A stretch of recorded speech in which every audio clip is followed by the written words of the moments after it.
Right, so now we start to assemble some gears. We'll put some of this sticky stuff on all over here, just to get a nice start. Same on the low range gear. Plenty in there. Ooh, that feels nice. Next one is the sleeve. Now I'll put that down somewhere. I know where it is. This is the chap. The other one was severely worn. So again, we're going to put some lube in there. A little bit on the spline as well. Getting a bit short of that stuff now. Work that in. The last thing you want is these to be dry. It doesn't seem to be a direction for these, it just seems to be the same. Slide that onto there. Ooh. Oh, ooh. The next thing, we want the gear. Now the gear on this one, the high range gear, is a new one. I just to go and get it. Because of course we're putting a 1.3 transfer set in this. So we need that and the bush. George Bush. Again, plenty of lube. So we put the bush in. So the teeth are always going to go towards this selector. Put that on. There we go. Now it says we're supposed to put the bearing on and then check the gap between this bearing here, but do you know something? It's really nice and tight. I don't know if you can see here. That selector moves in nice.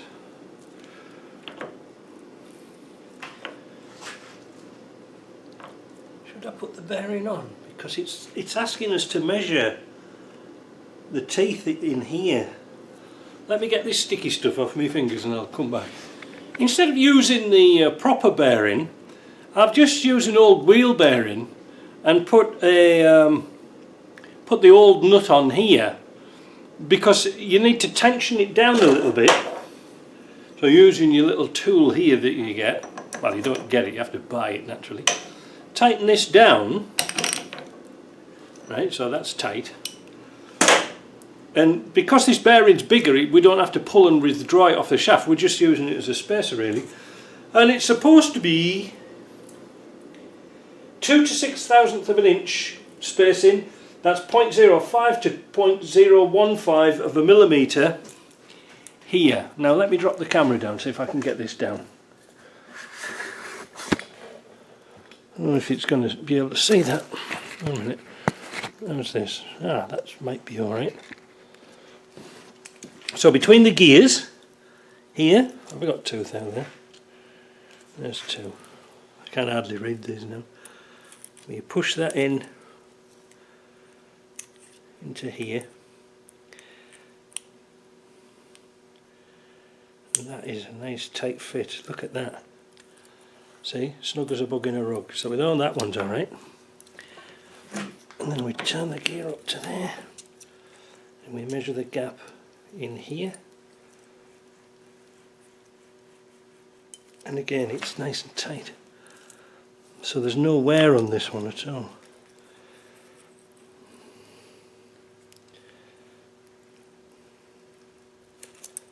There we go.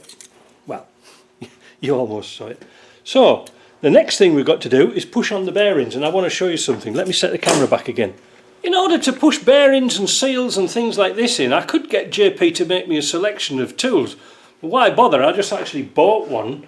This is a what's it called now? Astro 78825. It's for actually putting front wheel bearings into cars. But because it had a different selection of spacers, you know, for bearing sizes, I thought this might be just ideal. Also, It comes with step rings and things like this. I thought, oh yeah, I could get JP to make them, but be honest, for $120, you might as well just get a kit like this and adapt it. I'll never use it for front wheel bearings, but it might be just handy. So what I'm going to do now is take this unit here to the press and press the bearings on. With the bearings pressed on, we can put the tool on and tighten this up to 72 Newton meters or 53 foot-pounds. That's all it's going to get. I'm just going to check that again because this gauge is a bit difficult to see. No, that's all it's going to get. So now we're going to stalk over the locking ring here.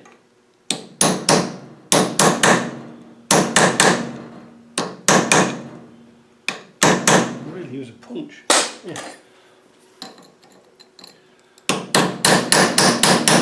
There we go. That's not coming off. So now we're going to put that in a plastic bag and keep it to one side because we've got a lot more bearings to fit. I'm going to be fitting the roller bearings to here. You can hear how dry they are, eh? Now in the Land Rover book it gives a different description, so I'm going to push these off here, both shafts. I don't find the other one. That's stuff everywhere today. I didn't realise how much space these all take up, so I'm going to take these off and I'm going to fit them into the casings. Going by the book, the next thing it asks to do is to put the bearing in the housing for the gear. So make sure you put your bearing in the right way around, like that. And I found an ideal spacer, so we're going to take this over. Actually, we're going to put the table back down, and then we're going to push that in. And that's another job out the way. Next thing it was asking in the book was to put the bearings on the input shaft. I've already got the outer race pressed into the casing, so I'm going to put these on the bench and keep them clean if possible. Next thing it asks for is to put the bearings in the intermediate shaft, which are here.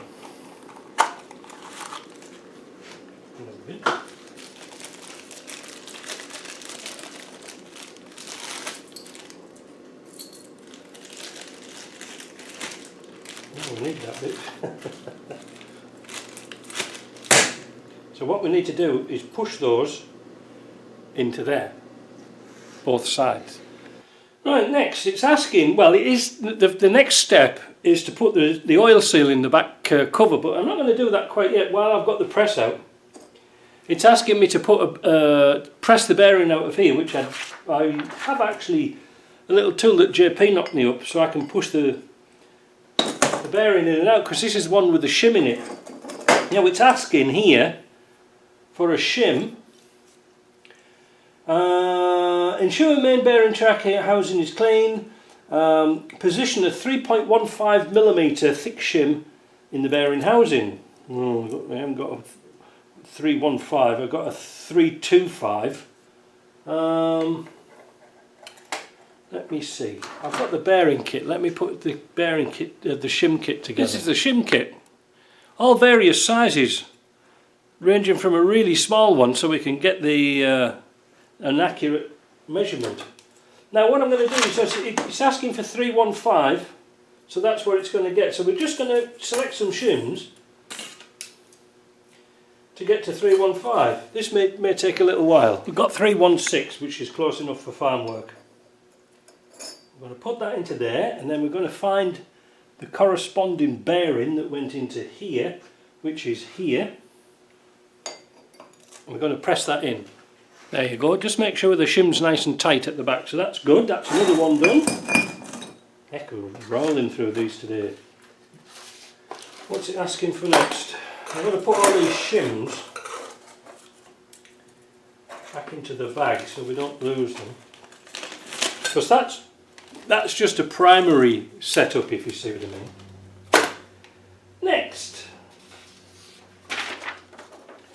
Oh, we have to do the speedo housing. God help us, that needs some stuff around. So we need to get the speedo housing and press the bearing in. So now we get the speedo housing, and it says press the bearing in first and put the snap ring in. Don't fit it to the shaft first. Well, that's interesting, isn't it?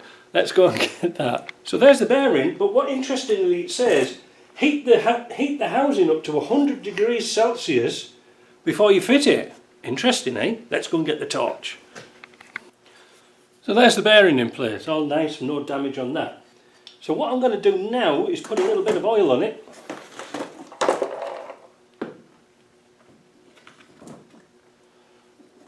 Get it lubed up a bit. Now strangely enough, it says that we've got to put the oil seal in first. That's odd.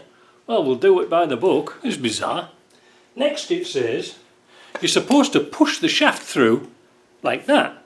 Well, that's not very good for bearings, is it? So what I'm going to do is I'm going to do it the opposite way around. I'm going to find a piece of tube that fits on the inner race of the bearing, and then we'll push it on, because I don't like pushing against bearings. It's not very good. So I'll just find a piece of tube that slips nicely over here and push that bearing on. There we are, piece of water pipe. Now it is a bit too long, so I'm going to just cut that in half and then we'll put it on the shelf as a useful tool. There you go. I think what he's doing is he's putting all these sub-assemblies together first and then finishing it off, I suppose. Well, we put that dust ring on. That's supposed to be an oil catcher. You know, so if the seal fails, the oil comes out of here, but nowadays they haven't got the little trough that goes between here, so it's kind of pointless really. Anyway, that's that one done. What's it asking for next? Oh, we've done that. Speedo drive, and then the front housing.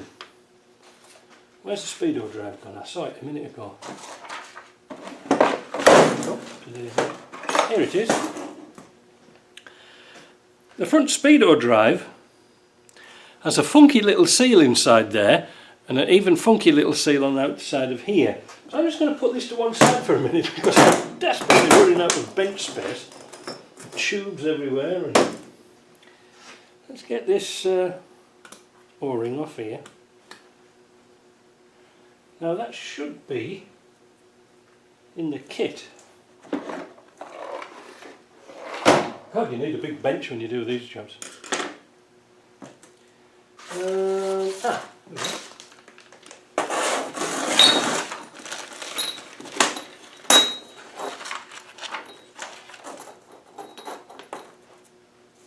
Right, there's the O-ring for that one. Now I'll tell you what I'm going to do before I put it in. I'm going to polish it, because if we ever have to take this out again at some point, they're a bugger to get out. You see what I mean? I'll polish the outside and we'll grease that, but next thing we've got to do is try and get that seal out of there. Now that might be a bit tricky. Oh, these bloody soft jaws always keep falling out at the face. Right, now we're going to do this.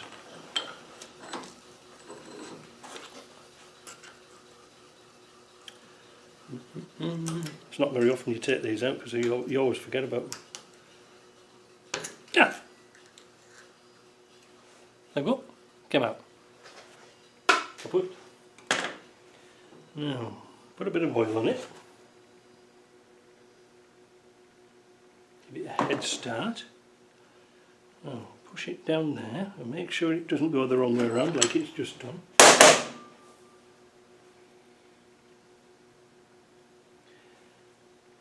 Next we find we need something to push that down in with.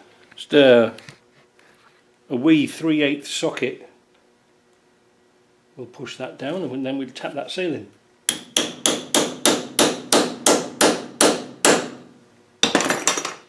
Right, that's that in. A little bit of oil on the shaft.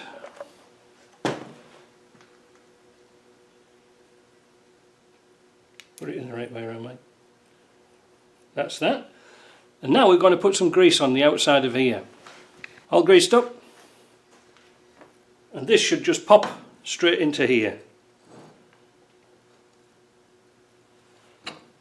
like that. See, I did one the other day and it was all seized up. It was a right bugger to get out. That's why I clean them up. So there's your drive. That's that bit done. So we'll put this in a clean place.